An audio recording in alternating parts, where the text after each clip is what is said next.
করব সবজি, কারণ মাছ মাংস তো প্রতিদিন রাতে চলছে, তার সঙ্গে সবজি না থাকলে হয় না।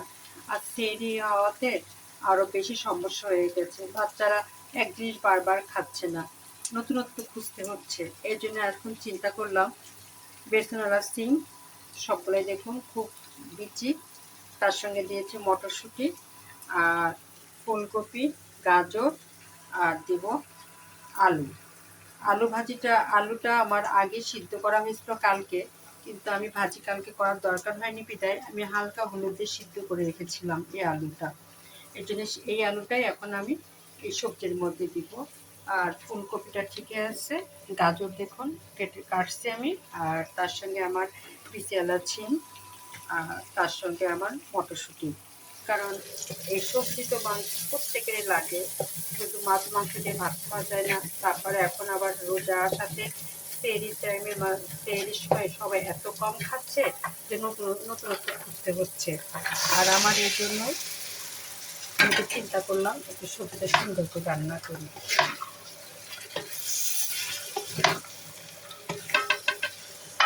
এর সঙ্গে থাকবে রুই মাছের ভুনা, আর থাকবে ডাল, একটু আলু ভর্তা, আর সবজি থাকলে একটু সবাই খেতে পারবে।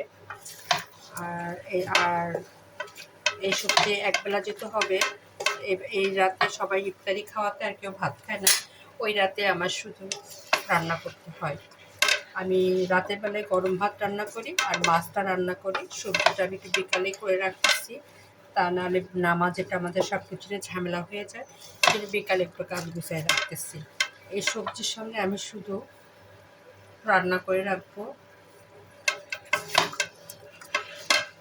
আর অন্য কিছু না। আর যা করবো রাতে, ডাউলটাও বিকালবেলা আমি সিদ্ধ করে রাখছি, ওটা নামাজ পড়ার পরে মাগরিবের পর ওটাকে তেল দিয়ে রেখে দেবো, তেলানে দিব। আমি সবজিটা রান্না করব। এখন রুটি খাওয়ার ঝামেলা একেবারেই নেই, যার ফলে সবজি পোড়াচ্ছে না। যা রান্না করা হচ্ছে তাই এক গাদি করে থেকে যাচ্ছে, তারপরেও হাতে কম আসে না। কাটতে কাটতে সবজি অনেকগুলো কেটে ফেলি, এটা আমার ঝামেলা। ভাবছি এখান থেকে সবজি তুলে রাখবো, যাতে হলো মধুর অবস্থা তুলে রাখলে পরের দিন খেতে ভালোই লাগবে। আর নাহলে এতগুলো সবজি একবারে হবে না, বেশি হয়ে যাবে। দেখুন না সবজির পরিমাণ কত। আর আবার না করলেও নয়, কারণ এতগুলো সবজি যদি আমি না করি সিমগুলো নষ্ট হয়ে যাবে। তরতাজা সিম খাওয়ার মজাই আলাদা, এই জন্য সবগুলোই দিয়েছি। এর মধ্যে আছে মটরশুঁটি, সিম, গাজর, ফুলকপি। এখন আমি দিব আলু। আলুটার ঘটনা ঘটেছে এটাই যে আমি কালকে এটা রান্না করতে চেয়েছিলাম, কিন্তু আমার হিউজ পরিমাণ তরকারি থাকাতে কালকে ওটা আমি অফ রেখেছি, সেটা আমি এখন চালিয়ে দিলাম। আর এই সবজিটা খেতে মজাই হবে, কারণ সব ধরনের সবজি আছে,